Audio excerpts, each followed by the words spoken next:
हमारे रहीम अस्सलाम वालेकुम तमाम यूट्यूब देखने वालों को। उम्मीद करता हूँ कि आप सब खैरियत से होंगे। आज की एक और वीडियो के साथ आपकी खिदमत में हाज़िर हूँ। एक नया टॉपिक, एक नया लेक्चर, एक नई वीडियो, एक नए अंदाज़ के साथ आपकी खिदमत में आज पेश किया जाएगा। आज किस वीडियो को हमने डिसाइड किया कि क्लास 9-10 को भी मैट्रिक वाइज जैसे इंटर की सीरीज़ का मैंने शुरू की हुई है, इस तरह इन 9th और 10th की सीरीज़ को भी बाकायदा मैंने आज आगाज़ कर दी, जिसके अंदर मैंने क्लास 9th का फर्स्ट जो लेक्चर है वो अपलोड कर दिया हुआ है, वो आप देख सकते हैं। अब 10th के वाले से भी आज से हमने जो है उसको वर्किंग स्टार्ट कर दी है। 10th का आज फर्स्ट चैप्टर जो है उसके क्वेश्चन आंसर, उसका पैराग्राफ वाइज थीम जो है आपका हमें डिस्कस किया जाएगा, तो उसको मुकम्मल ज़रूर देखिएगा। अगर आप चैनल पर नए हैं जो उसको सब्सक्राइब ज़रूर कर लीजिएगा और बेल आइकन भी प्रेस कीजिएगा ताकि हर नई वीडियो आप तक पहुंचती रहे। तो जैसे मैंने कहा कि हमने एक प्रॉपर एक सीरीज़ का आगाज़ कर दिया है। अभी ये तमाम स्टूडेंट्स के लिए बड़ी बेनिफिट और बड़े फ़ायदे वाली बात है कि आपको किसी की बुक ग्रामर वगैरह का फॉलो नहीं करना पड़ेगा, बल्कि आपको तमाम तर चीज़ें इस वीडियो लेक्चर के अंदर क्वेश्चन आंसर भी और पैराग्राफ ट्रांसलेशन भी आपको इजीली मिल जाएगा। तो चलिए स्टार्ट करते हैं आज की वीडियो।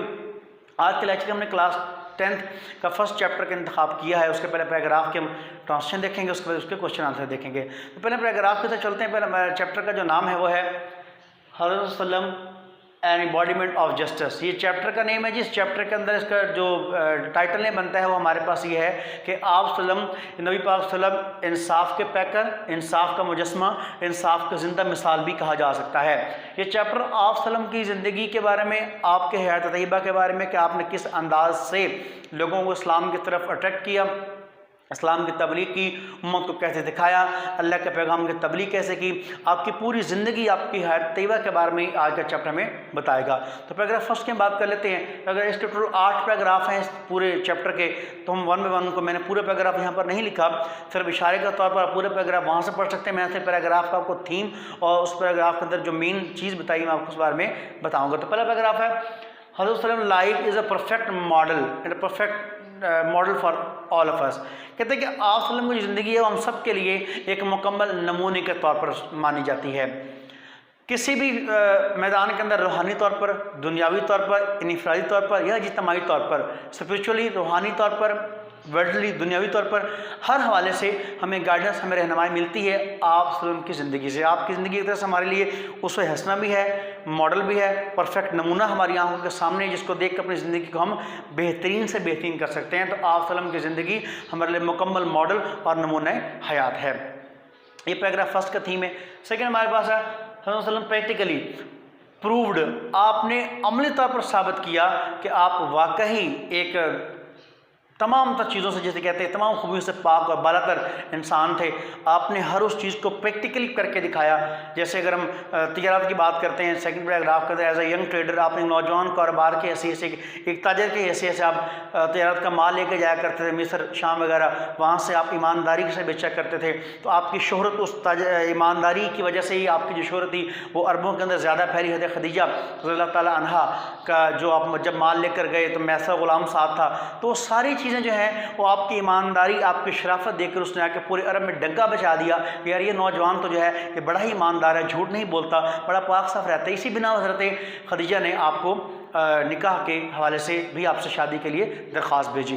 तो इस पैराग्राफ में हम पढ़ेंगे कि आप सल्लम ने अपनी शोहरत कैसे कमाई, आपने ज़िंदगी में शोहरत का मयार का रखा, आप एक अच्छे इंसान थे, आप एक अच्छे ताजिर के तौर पर सामने उभरे। बल्कि इसमें एक और बात भी है कि जब हजर अस्वद के अंदर, खाना काबा के हजर अस्वद को लगाने का, नस्ब करने का हुआ, झगड़ा हुआ, अरबों के तो कुछ कबीले से झगड़ रहे थे, एक कहता यहाँ लगाओ, एक कहता यहाँ लगाओ। तो इस मौके पर भी आप सल्लम ने अरबों के अंदर इंतहाई एडवाइजेबल प्लान देकर, एक अच्छा मशवरा देकर ऐसी जगह सेट किया कि वो भी राज़ी हो गए, वो भी राज़ी हो गए। तो आपकी दानिशमंदी, आपकी हिकमत, आपकी अकल ने अरबों के कबीलों को लड़ाई से बचा लिया। तो ये बात इस पैराग्राफ को हमने डिस्कस जो है वो हुई है। तो इसलिए मैंने आपसे डिस्कस किया कि आप नौजवान ताजिर के तौर पर और एक दानिशमंद अक्लमंद फैसले के तौर पर एक बामल इंसान थे।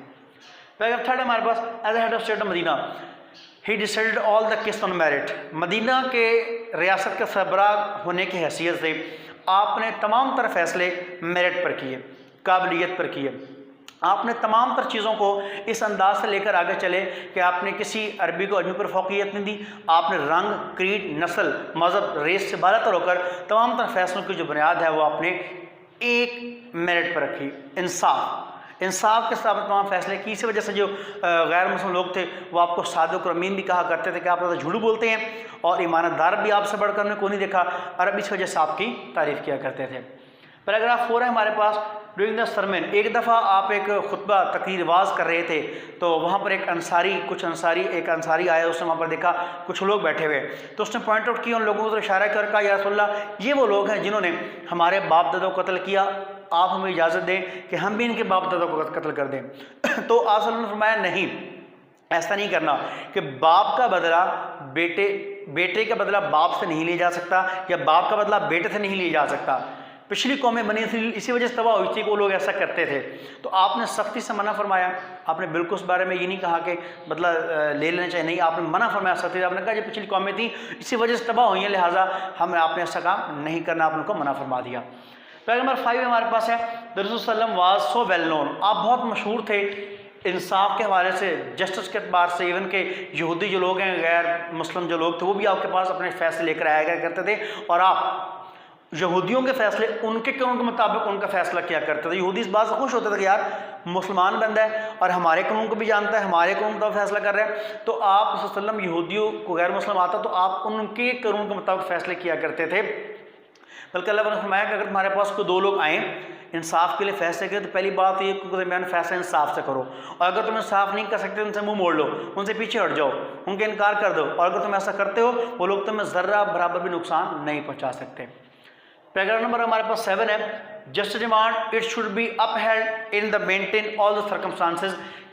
ये कहता है कि इस पैराग्राफ 6 के अंदर ये है कि इंसाफ को हर हाल में बरकरार रखना चाहिए, ऊपर रखना चाहिए, मेंटेन रखना चाहिए, काबिलियत के अतबार से, इंसाफ के अतबार से, रंग नस्ल अकीदे हर तरह से इंसाफ का जो पैमाना है ऊपर होना चाहिए। आपने सहाबा को, आपने साथियों को भी यही तलकीन की, हमेशा पूरी ज़िंदगी आप यही तलकीन करते रहे सहाबा को कि किसी भी हवाले से इंसाफ का जो दामन है वो हाथ से नहीं छूटने पाए, और आपने पूरी ज़िंदगी इस पर अमल करके भी दिखाया और आपके साथी सहाबा ने भी उस चीज़ को बड़े अच्छे अंदाज से फॉलो अप किया। उसके बाद हमारे पास है जी इसमें एक और बात भी पैराग्राफ 6 के अंदर वो यही है कि आप एक हज़रत अली से रिवायत है कि जो आप बयान करते हैं कि जब को दो लोग तुम्हारे पास इंसाफ के लिए आएँ तो दोनों पार्टियों की बात सुने बगैर किसी एक के हक़ में फ़ैसला ना करो। इस बात का लाइकली इम्कान है कि सच तुम्हें ना पता चले, जब तक दोनों पार्टियों का बयान ना सुन लो फैसला ना दो। एक पार्टी की बात सुन के फैसला कर देना ये नाइंसाफ़ी है, ज़्यादती, ऐसा नहीं करना चाहिए। दोनों पार्टियों का आर्गुमेंट सुनो और फिर इंसाफ पर फैसला करो। हज़रत अली से रवायत है जो इस पैराग्राफ के अंदर बयान की गई है। पैराग्राफ नंबर 7 हमारे पास वाज ऑन डेथ बेड। जब आप वसल्लम अपने बिस्तर वफ़ात पर थे तो आपने, हालांकि आप अंबिया का सरदार था, आप ऐसा ना भी करते दुश्मन नहीं था, मगर आपने तमाम अपने लोगों को इकट्ठा किया और कहा कि भाई मैं अगर किसी का कोई देनदार हूँ, मैंने किसी की इज़्ज़त को नुकसान पहुँचाया हो, मैंने किसी की प्रॉपर्टी को नुकसान पहुँचाया हो, मैंने किसी को कुछ चीज़ देनी हो या लेनी हो तो मैं यहाँ ज़िम्मेदार खड़ा, अभी उसे ले लो। आखिरत के अंदर मैं किसी का ज़िम्मेदार नहीं हूँ, अभी मेरी ज़ात यहाँ पर है, जिसने मेरी ज़ात से जो बदला लेना है, जिस किस्म का बदला लेना है आप ले सकते हैं। तो कहते हैं कोई शख्स नहीं खड़ा हुआ सिवाय एक शख्स के चंद दिरहम बाकी थे जो उसको उसको वापस कर दिए गए। क्वेश्चन नंबर 8 है Allah to prove by his own example. आप सबने अपनी प्रैक्टिकल एग्जांपल के साथ साबित किया, प्रूव किया कि वाकई आप एक आला नमूने की मिसाल हमारे सामने लेकर आए और कोई ज़िंदगी का शुबा आपने ऐसा नहीं छोड़ा, इनफरादी तौर पर, सियासी तौर पर, समाजी तौर पर, ख़ानदान के निज़ाम के अंदर, बाहर के निज़ाम के, दुनिया के मैदान के अंदर, रूहानी तौर पर कोई पेशा आपने ऐसा नहीं छोड़ा जहाँ पर आपने अपने प्रैक्टिकल नमूना हमें ना दिखाया।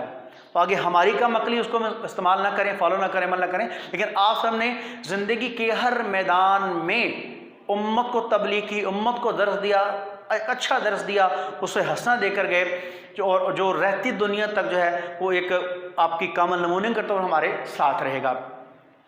इस पैराग्राफ का तो लास्ट में ये बात भी है कि आप सल्लम ही वो वाहिद है जो अल्लाह के हुक्म से लोगों को इस्लाम की दावत देते हैं और लोग इस्लाम की तरफ बुलाते हैं। तो ये थे इसके पैराग्राफ का, जो ट्रांसलेशन का जो थीम था, मैंने पैराग्राफ वाइज आपके साथ डिस्कस किया है। अब इसके बाद इसके क्वेश्चन आंसर की बारी आती है। पार्ट 1 हमारा ट्रांसलेशन कंप्लीट हो चुका है, अब इसके हम चलते हैं क्वेश्चन आंसर की तरफ। क्वेश्चन आंसर के अंदर इसके टोटल 6 क्वेश्चन है क्लास 10th की इंग्लिश के बुक के फर्स्ट चैप्टर के 6 क्वेश्चन है टोटल। तो मैंने 6 क्वेश्चन को इंतहाई शॉर्ट करके यहाँ पर लिखा है। अगर आप किसी भी और की बुक ग्रामर में यूनिक नोट्स वगैरह किस वगैरह में देखेंगे तो आपको इस अंदाज से आंसर नहीं लिखे मिलेंगे जिस तरह मैंने यहाँ पर इंतहाई शॉर्ट करके 2-2 लाइन का आंसर लिखा है ताकि हर वीक से भी बच्चा भी इस आंसर को अटैम्प्ट कर सके। तो चलिए पढ़ लेते हैं क्वेश्चन, एक दफ़ा आंसर पढ़ लेते हैं। मैंने क्वेश्चन नहीं लिखे, वो आप उससे भी देख सकते हैं, मैंने खाली आंसर्स को फोकस किया, तो आप इसको पढ़ लीजिएगा।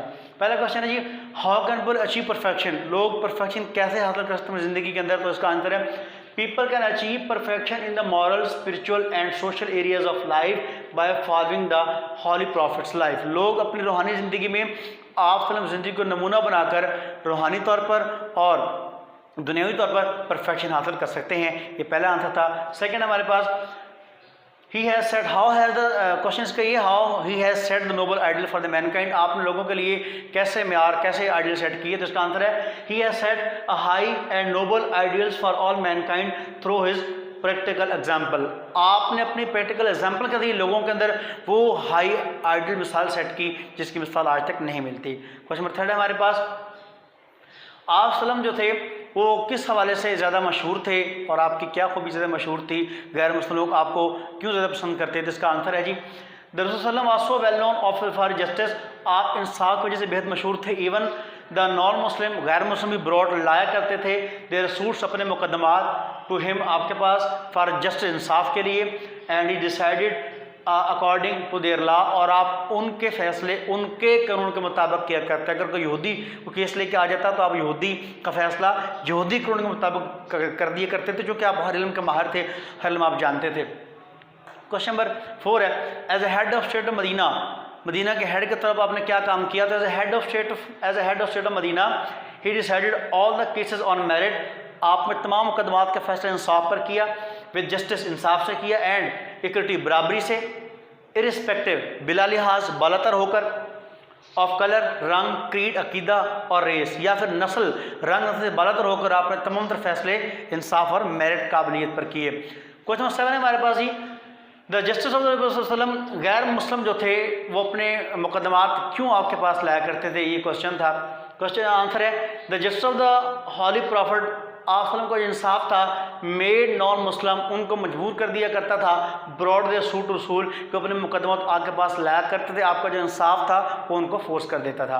क्वेश्चन नंबर 6 हमारे पास ही कि how has the Quran mention the personality of the रसूल सल्लम, कुरान पाक ने आप सल्लम की पर्सनैलिटी को कैसे बयान किया। तो इसका आंसर हमारे पास इंडीड इन द रसूल सल्लम अल्लाह मोहम्मद सल्लम you have a good example to follow for him, आपकी ज़िंदगी आप एक मुकम्मल नमूना है उन तमाम लोगों के लिए जो अमल करेंगे।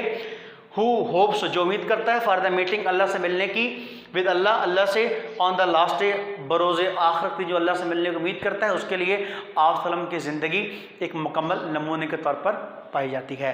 तो ये थे ये आगे क्वेश्चन आंसर पैराग्राफ, इसके ट्रांसलेशन में पहले डिस्कस कर चुका हूँ, क्वेश्चन आंसर यहाँ हमने कर दी, तो पूरा चैप्टर आपका जो है वो कंप्लीट हो चुका है।